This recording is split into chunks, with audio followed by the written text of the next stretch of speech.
Well, welcome. I am here in my little apartment in China, and I wanted to do a book reviews. In fact, I've been thinking for a while about doing some book reviews on labor studies and labor issues and labor history. I don't really think there's much focusing on that out there online. I think it's a very interesting field of history, and it's an important thing to keep in mind. It's I've talked on my podcasts and on my other videos here about labor, about issues like that from anarchist perspectives and from different points of view. But I think it's important to have kind of the empirical grounding in that. So what I'm going to do in a series of videos here is just get a hold of some labor history. In fact, that was my training originally, was in labor history and labor studies.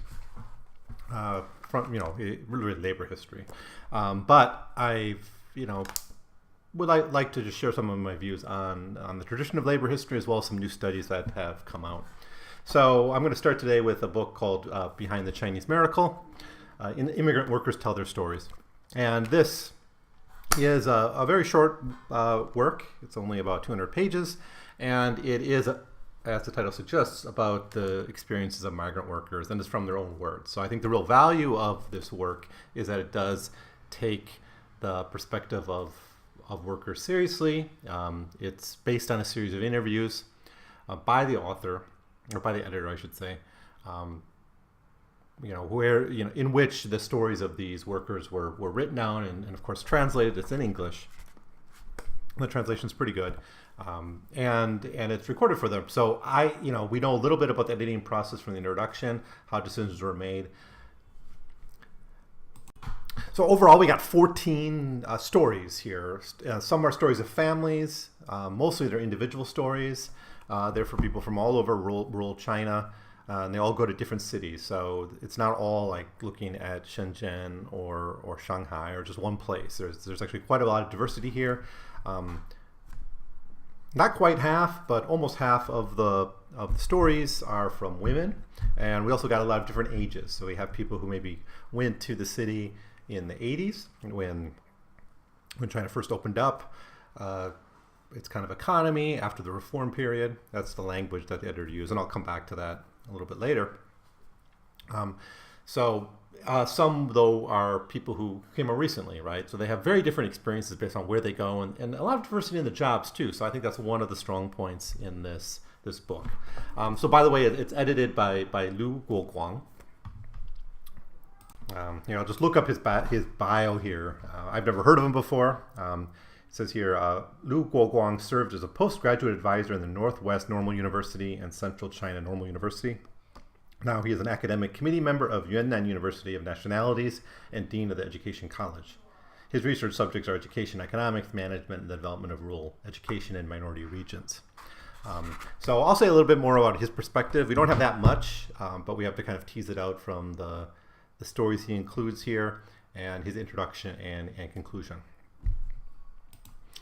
Okay, so that's my introduction to this book. I want to talk about the publisher a little bit. It's published by Foreign Language Press.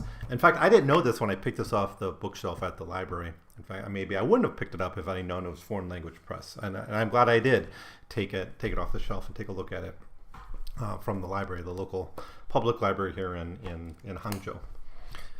So if you don't know, Foreign Language Press was established back in the 50s, I believe, to be essentially a distributor of Chinese-produced books for the foreign language audience. So Foreign Language Press literally just means that. It's a press here that publishes books in foreign languages, mostly English, but also I think a dozen other languages. Now I think they're most well known for publishing what were at the time very cheap editions of Karl Marx, of Lenin, of a lot of Mao's writings. And a lot of those are still hanging out. If you go to a used bookstore, you can find these. They're often like yellow books, kind of short. And they're cheap editions of a bunch of Marxist books. Some Lenin stuff, too, and a lot of other things. And they were very useful. And that's how I first learned about the Foreign Language Press. Now, they're still around. And, of course, they're associated with the Chinese government. So they do kind of present an official point of view to an outside audience. And that's something that made me a little bit skeptical when I found out it was Foreign Language Press. But now they publish, like if you want to read Xi Jinping's writings, you can find that stuff at the Foreign Language Press. You can find, just other writings, some scholarship. So there's some good stuff that come out of there. But you got to bear in mind that it is the official press of the Chinese government in terms of producing for the foreign market. And I think a lot of their sales now come from kind of distributing the ideas and works of Xi Jinping. In fact, if you go to a foreign language bookstore here, you often find a section with these books. But I can't find the Mao stuff, I can't find the Lenin stuff or the Marx stuff anymore. It seems they stopped publishing that. Even on their website, I haven't been able to find that. So it's just something to keep in mind as we look at the book as a whole. Now, the good of this book, what's really great about it? Well, I think these stories, these 14 stories, these narratives all have a lot of value, and they're all interesting. I don't know what a hardcore researcher in Chinese labor studies could get out of them. There's probably not that much new here for them, but I think for someone who wants to get an introduction into the experiences of migrant workers in China, these millions of people who have moved from the countryside, from rural areas to the cities over the past 30 years, you're going to get a lot of insight into them. So I think that's just the stories themselves. The fact that Liu, our editor, took the time to collect them, and there's a lot of work behind it. He describes the editorial process in some detail in the introduction, where he interviewed hundreds of people, chose their stories based on representation, based on different criteria. He had a whole team of researchers helping record these stories. So a lot of work went into that. And it's actually a shame that we don't have more, because these 14 stories do the job, I think, of introducing these perspectives. But but it is kind of limited, and we wish we would have more, right? And even though it's only 14, I think another great strong point of this book is just the straight up diversity of points of view we get. It's not all males, it's not all young workers, it's not all older workers. They're from different generations, from different parts of China. I don't think we get any perspectives from different nationalities or ethnicities in China. I shouldn't say nationalities under the Chinese perspective. There's only one nationality, but different ethnicities. You don't get perspectives from different, of course, I think all of these were Han Chinese. They don't really talk about that though, so I can't know for sure. But also different diversities of work, I think, is interesting too. Some of these were more like independent contractors selling their services. Some worked in service industry, some in more traditional kind of factory work. Some women worked like in restaurants, and others worked in making toys or whatever. So that diversity, I think, gives a lot of strength to this book, and will make it useful to people who, again, want a good introduction in just not many pages into this very important issue. And I think another thing I like about this book is very, very honest in the editorial process. Of course, these are stories. I don't know fully what was excised, what was included, right? I trust the editor here, and I get the sense that not much was edited out in the individual stories. The ones that were chosen seem to have been chosen very carefully. But that said, there isn't a whitewashing of the difficulties of life facing migrant workers. Even though it's a government publication, you might expect that or be worried about that. A lot here talking about the struggles families face when they're split up, about low pay, about poor conditions, long hours, all the kinds of things you expect in a book like this. Although, and I'm going to get to this a little later on, I think it's presented with a lot of pathos, and I think it's presented ironically almost with a lot of pathos, but at the same time a lot of ennui, and that's going to get into when I start talking about some of the bad of it. I think it is trying to pull your heartstrings and feel for these people, but it doesn't go much beyond that, I think. So, but nevertheless, the stories here are good, and they're very straightforward about how difficult life is for these migrant workers, how many of them had to give up their education, how many of them really hated their life, others liked it more, and others saw it more as a springboard up. But many of these people just really felt devastated by the day-to-day grind of what they had to go through. A lot of honesty even about suicide, which I know is a sensitive topic in regards to migrant workers now in China. So a lot of honesty, I think, in the stories themselves, and for that I'm going to give all the credit to the migrant workers themselves who recorded their stories with the help of our editor. So yeah, stories of clear exploitation and unfairness are here. Even institutional unfairness, where companies mistreat workers. It's even legal exploitation, how police take advantage of migrant workers. Seeing that stuff talked about very blatantly, I think, makes this book stronger.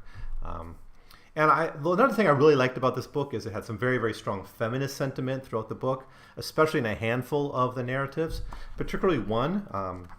A woman named Xiao Hong. She was 27 at the time that the story was narrated.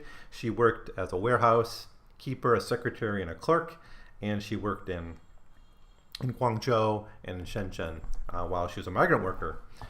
She's from Hunan province. And the way she tells her story was with a lot of feminist consciousness and awareness of the exploitation that women face in the countryside, and how one reason women want to leave the countryside is to face greater gender equality. But then she narrates in a lot of detail,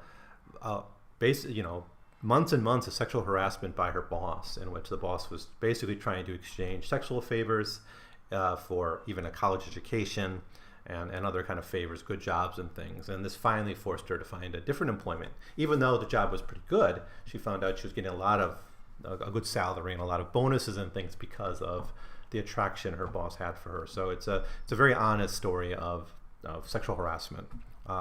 Other stories talk honestly about affairs had by people, husbands who stayed behind. So it's a good book, I think, in just being honest about these experiences. So another thing I think is really good in this book is a photo essay that's included in the back. Unfortunately, it's not photos of the narrators themselves. It's kind of a generic photo essay, but it does give some strength to the book. There's probably about 20 pages of pictures at the back like this about the experiences of migrant workers, both in their leisure time and in their work. Some people, this man, for instance, is trying to find work. He posts signs with his skills. And here we see workers having a blast, having a party. Other pictures are showing them trying to get home on Spring Festival. So although not much new, I think maybe some people who have, want to know something about the experience of migrant workers, I think it's a good place to go if you don't want to read like an academic book, or even the books of journalism, like Factory Girls is a good book, but that focuses on girls in one town. This gives a little bit more diversity of experiences. But now I want to talk about what bothers me about the book and where I think it could have been improved and where it could have been a bit more useful. And here I'm going to get into what I think is some of the politics of this book. My biggest criticism is of the editorial perspective of the book overall. I think the editor makes a great contribution here. So I'm not critical of that in itself. And in fact, had it just been edited in a slightly different way and it had the perspectives talked about at the beginning and the end, the kind of the introduction and the afterward had been written in a different way, I think I'd feel a lot stronger and more confident about this book, right? So basically, I found this really strange combination between pathos and ennui. And what I mean by that is, although the book really does stick, the idea that you should feel for these people and their suffering and all the, all the bad things, all the shit they go through in their life, right? You're supposed to really feel for them. You feel for them when one girl, her father's dying of hepatitis B back home, and she has to go to make money, and she can't be with him during his illness, and she finally goes back as he's dying, and it's really heartfelt. It really does. It's there, but it's meant to pull your heartstrings. Now, what do I mean when I say there's ennui? Because isn't that contradictory? Well, in this case, I think where the ennui comes in is that there's a suggestion strongly in the editorial commentary in this book that there's really nothing that can be done. And it's kind of given away in the title, Behind the Chinese Miracle. But it's more stated explicitly in the introduction and in the final pages of the book, where the editor again says a little bit about what he thinks about all this. And the perspective is very clearly that this is the cost China has to pay for modernization, and part of the reform effort and the opening up and the development of the recent decades in China, which of course is very impressive. This is the this is said almost explicitly by the editor that this is the price that China has to pay. Here's what he says. Why have we published this book? Because we understand how important a role of the migrant workers play in society as a whole. They are inseparably linked with China's development over the last 3 decades. China's reform and opening up started in the village, and China's manufacturing industry relies heavily on the migrant workers. Migrant workers have made their contributions to economic growth, to political stability, and to the renewal of the whole system. Their tears and sweat are the price that China has paid for reform and opening up. The dedication that has produced the contributions need to be recorded. This is the essential aim of this book. And later on, he writes, I hope that this book will help Western readers develop a better understanding of migrant workers and thereby bring them to a better understanding of contemporary China and the Chinese. More importantly, I hope that the lives and work of these migrant workers will improve one day to match the hopes they carried with them when they left their homes, villages in pursuit of a dream. Now, that's the very end of the postscript. Now, that's the closest he gets to talking explicitly about improving the lives of these migrant workers. Nowhere else is there. Now, I don't blame the narrators themselves for this because they probably don't know how to improve it. They know their life is miserable. Now, some are more optimistic than others, certainly, but by and large, it's pretty miserable for these people. And I do urge you to take a look at these if you can get a hold of the book, because they are good stories and they're useful to just at least glance at and consider. But they're not going to know how to improve their lives. They don't know about unions. Independent unions are illegal in China, right? Collective bargaining essentially does not take place. Negotiating wages. There's a woman here, and I don't quite know the year this takes place, but she makes 0.03 RMB for a toy. And it amounts to about 700 RMB a month. But I think that was about 10 years ago, so you got to keep that in mind. But still, that is horrendous exploitation, right? And one solution to exploitation is, of course, unions and worker power. Even if you don't want to talk about unions because it's politically sensitive, I mean, that worker power is the key to improving the lives of these people, right? But it's not even that. He doesn't even talk about, like, the government should do this, which is the normal way you would expect from a document really produced by a government, a people's government, a worker state, talking about these. It's one thing to acknowledge a problem and to say we got to fix this, right? And here's what we should do. But our editor here doesn't want to go even that far. And of course, again, I don't think the narrators themselves are to blame for this because they're not going to know, right? Many of them are fairly uneducated. Some are illiterate, and many of them blame themselves, frankly. And that's a troubling part of this book is how much self-blame, especially on the terms of education, is here. So I didn't mention education before, but almost all these narrators talk about education as a key to coming out of poverty. And one, I think it's a woman in particular, talks at length about how she had to give up schooling to work in the city. And because of that, she never had the education she needed for a good job, right? But education is not the key, right? We could give everyone a college degree and still someone's going to have to do these jobs, right? So it's, you could teach everyone to code and you're either going to have a lot of unemployed coders or a lot of coders working at Walmart, right? Education is not enough. There really has to be discussion about worker power. And that's something I think is very scary for the Chinese government. And maybe that's one reason it wasn't touched in this book. But that is my major critique. And I think some people who want a more radical reading of working class experience is not going to get it. You're not going to find that in this particular book. But again, you'll find the story. So you have the foundation of an analysis if you want to pursue it yourself, but your editor is not going to help you take that step.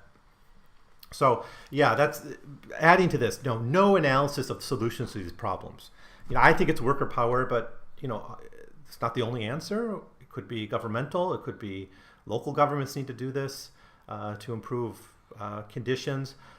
Some things seem to have an easier fix to me, such as like the hukou system and household registration. And when these migrant workers bring their kids to the cities, they have difficulty going to schools and all that. Those kinds of challenges, I think, have a very, very easy fix. But even those aren't addressed. Again, that's why I say I feel a lot of ennui in this book, that it's just presented as fact of life. And to be fair, the editors say that that's what they're trying to do. And so I'm not criticized for them. I just wish the book would have went a little bit farther in that. Um, so as for it's not like it's not an academic book. I guess that's another complaint I can throw out, but it's not a big one. It's not a major one because I don't think that's the audience for this book. But if you're using this as a research material, there's no like links or really clear way that you know how these things were edited or translated, right? There's no footnotes, there's no citations, and except writing the guy, the editor, and asking him, do you have the originals? Would you share them with me? I don't know if you could go farther than what's presented here, right? And he does go through his process of how they chose the stories, but how these stories themselves were edited and translated is not given to us. So that's going to, I think, limit the usefulness of these stories for serious researchers. But again, I don't think serious researchers on this topic need this particular book. So I talked about education. Yeah, I wrote this down, but just again, I think the strong focus on education as a solution is such just frankly a cop-out. These are structural problems that are based on power, that are based on vast growing inequality in China, directly as a result of the reform era and the opening up era. And the solution has to come by rethinking those things, and has to be about rethinking what is the place of workers in this state and how can their lives actually be improved. The fact that our editors seem to be happy saying that these are simply the wasted lives that are required for China's rise, the Chinese miracle, right? I don't even like the title because the Chinese miracle suggests the